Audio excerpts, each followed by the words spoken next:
Everybody, good morning, my students. I self Kishore Ram Chaudhary.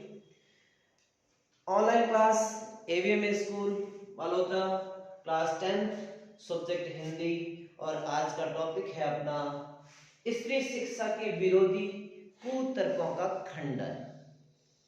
Lesson number 13 बच्चों ध्यान रखना। हजारी प्रसाद द्विवेदी इसके लेखक, यानी इन्होंने लिखा कि स्त्री शिक्षा यानी जो महिला यानी प्राचीन समय के अंदर हर किसी समाज के अंदर स्त्रियों के प्रति जो शिक्षा दी जाती थी उनका कोई ध्यान नहीं दिया जाता था। यानी हर कोई लोग क्या चाहते थे कि महिलाओं का पढ़ाना अपनी खुद की बेइज्जती करवाने के समान समझते थे।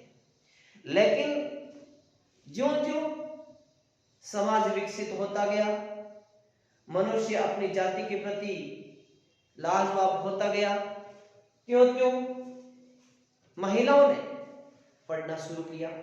और धीरे धीरे आज वर्तमान समय में जो महिलाओं के शिक्षित होने की स्थिति जो देखने को मिल रही है वो प्राचीन समय में नहीं थी। तो वही महिला शिक्षित होकर आज ऊंचे ऊंचे पद पर विराजमान है। कई कई ऐसे भी देश भी है, ऐसे भी गांव है, ऐसे भी पंचायत समितियां हैं, ऐसे भी जिले हैं जिनके अंदर यही महिला क्या करती है, शासन करती है, यानी राजकाज संभालती है। तो वो सब किसका, यानी शिक्षा का बोलबाला है। किसका है? तो प्राचीन समय के अंदर महिलाओं को पढ़ाना, यानी हजारी प्रसाद द्विवेदी प्राचीन समय की स्थिति को अपने विचारों के माध्यम से प्रदर्शित करते हुए लिखते हैं कि महिलाओं को पढ़ाना अपने घर की बेइज्जती के बराबर समझते थे। तो हजारी प्रसाद द्विवेदी का जन्म 1864 के अंदर एक गांव दौलतपुर, रायबरेली जिला, उत्तर प्रदेश के अंदर हुआ था। इनके पिता का नाम पंडित राम सहाय दुबे, जो एक कन्या कुब्ज ब्राह्मण जाति से आते थे। और इन्होंने अपने जीवन के दौरान 1903 से लेकर 1920 तक एक पत्रिका का संपादन किया। उस पत्रिका का नाम था सरस्वती। क्या था बच्चों? सरस्वती। और इनकी मृत्यु कब हो गई बच्चों? सन 1938 1938 के अंदर। तो बच्चों ध्यान दीजिए। तो सबसे पहले अपन हजारी प्रसाद द्विवेदी के संक्षिप्त जीवन परिचय के साथ ही अपन विस्तृत शुरू करते हैं। ध्यान दीजिए। महावीर प्रसाद द्विवेदी का जन्म उत्तर प्रदेश के रायबरेली जिले के दौलतपुर ग्राम के अंदर सन 1864 के अंदर हुआ था। इनके पिता पंडित साहस राय दुबे कन्या कुब्ज ब्राह्मण थे। पारिवारिक आर्थिक स्थिति बच्चों किसको कहते हैं? यानी घर के अंदर घर का गुजारा चलाने के लिए, अपना जीवन निर्वाह करने के लिए कोई धन वगैरह नहीं, यानी पैसे वगैरह नहीं थे। इसलिए आर्थिक स्थिति कमजोर होने की वजह से इन्होंने अपनी स्कूली शिक्षा बीच में ही क्या कर दी, छोड़ दी, त्याग दी। पूर्ण नहीं कर सके, वो पूरी नहीं कर सके। और इन्होंने क्या कर ली, रेलवे में नौकरी प्राप्त कर ली, मजबूरी से ही। क्योंकि प्राचीन समय में नौकरियां ऐसे ही मिलती थी बच्चों। आज के समय में इतनी जो बेरोजगारी है, उतनी बेरोजगारी पहले नहीं थी। छोटे यानी कम ही कक्षा, जैसे 10वीं पास भी नौकरी कर लेते थे। लेकिन स्वाभिमानी स्वभाव के धनी द्विवेदी जी ने कुछ समय पश्चात रेलवे से क्या दे दिया, इस्तीफा दे दिया। क्यों दिया इस्तीफा? क्योंकि उस समय क्या, यानी हमारे देश के अंदर पहले पुर्तगाल आए थे, फिर डच आए थे, फिर अंग्रेज आए थे, मुगल भी आए थे। तो उस समय हमारा भारत देश क्या था, अंग्रेजों के गुलाम था। किसके गुलाम था बच्चों? अंग्रेजों के गुलाम था। तो जो भारतीय उस समय यदि सरकारी पद पर कार्यरत थे तो भी उनको हीन दृष्टि से देखा जाता था। जहां तक हो सके तब तक तो भारतीयों को पहले तो उस पद पे आने देते भी नहीं थे वो अंग्रेज लोग। क्योंकि एक भेदभाव किया करते थे। कौन सा? काले और गोरे का भेदभाव किया करते थे। इसलिए अत्याचार के लिए ही के कारण ही इन्होंने रेलवे की नौकरी से क्या कर दिया, इस्तीफा दे दिया। आप सन 1903 से लेकर 1920 तक सरस्वती पत्रिका के संपादन से जुड़े रहे। और सन 1938 के अंदर महाप्रसाद द्विवेदी, हजारी प्रसाद द्विवेदी का क्या हो गया, निधन हो गया। सॉरी बच्चों, हजारी प्रसाद नहीं, महावीर प्रसाद है। तो महावीर प्रसाद द्विवेदी का क्या हो गया, निधन हो गया, मृत्यु हो गई। महावीर प्रसाद द्विवेदी प्रखर व्यक्तित्व यानी बुद्धिमान व्यक्तित्व, बहुमुखी प्रतिभा के क्या थे, धनी साहित्यकार माने जाते, यानी साहित्य में सबसे प्रमुख माने जाने वाले कौन, महावीर प्रसाद द्विवेदी। द्विवेदी जी कवि, समालोचक, निबंधकार, समालोचक मतलब यानी वाद विवाद करने के, यानी किसी के प्रति आलोचना करने के प्रति भी वो बहुमुखी प्रतिभा के धनी थे। निबंधकार, संपादक, भाषा वैज्ञानिक, इतिहासकार, अर्थशास्त्री आदि विविध रूपों में उभर कर उनके क्या है, सामने। आपने 1903 से लेकर 1920 तक सरस्वती पत्रिका का संपादक करते हुए उन्होंने हिंदी व्याकरण और वर्तनी के नियम स्थिर करके हिंदी गद्य की भाषा को भी क्या किया, स्वीकार किया और उसको पुरस्कृत किया। द्विवेदी जी ने अपने समकालीन कवियों एवं लेखकों का साहित्य रचना में मार्गदर्शन किया।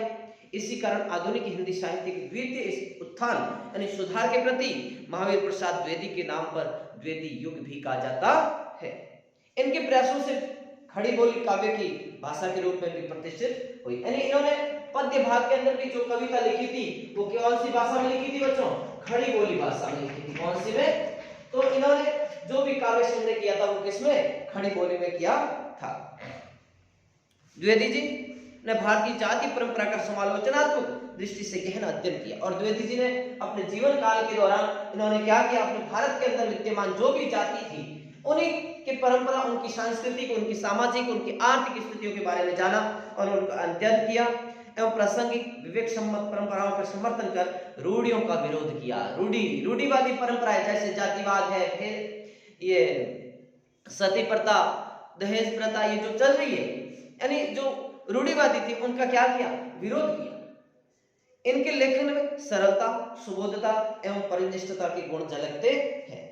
अब बच्चों इनके द्वारा लिखी गई रचनाएं, मौलिक रचनाएं के काव्य बंजुसा, सुमन, अबला विलाप, कान्यकूट, कविता कला, अद्भुत आलाप, संपत्ति शास्त्र, महिला मोद,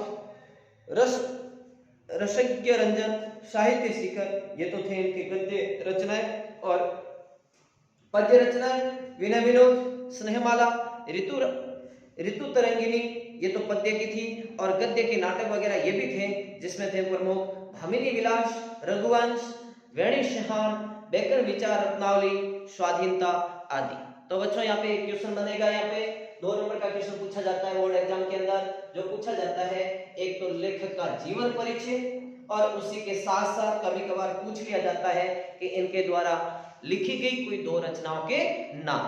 तो विशेष तौर से ये 2 क्वेश्चन आपको कॉपी में भी करने हैं और ध्यान भी रखना है। अब अपन शुरू करते हैं पाठ परिचय। क्या शुरू करते हैं बच्चों, पाठ परिचय। तो ध्यान रखना बच्चों, इसके अंदर क्वेश्चन बनेगा कि पाठ का मूल उद्देश्य क्या है, केंद्रीय भाव क्या है, ये एक इसके अंदर क्वेश्चन बनेगा पाठ परिचय के अंदर। तो पाठ परिचय में भी सबसे पहले सीधा शीर्षक जो दिया है उन्हीं का उद्देश्य क्या था, उद्देश्य कि हर समाज के अंदर स्त्रियों की शिक्षा के प्रति जो रूढ़िवादी परंपरा रखते थे, समाज के अंदर धर्म के प्रति भेदभाव रखना, जातिवाद, उन्हीं को क्या करना, उनका विरोध करना, ये इनका क्या था, मुख्य उद्देश्य था। ध्यान दीजिए, प्रस्तुत निबंध द्विवेदी जी के महिला मोद शीर्षक निबंध संग्रह से लिया गया है। यानी ये द्विवेदी जी के एक संग्रह लिखा हुआ है जिसका नाम है महिला मोद। क्या है बच्चों, महिला मोद। उसी का ही एक भाग है जिसका शीर्षक उन्होंने दिया स्त्री शिक्षा के विरोधी कुतर्कों का खंडन।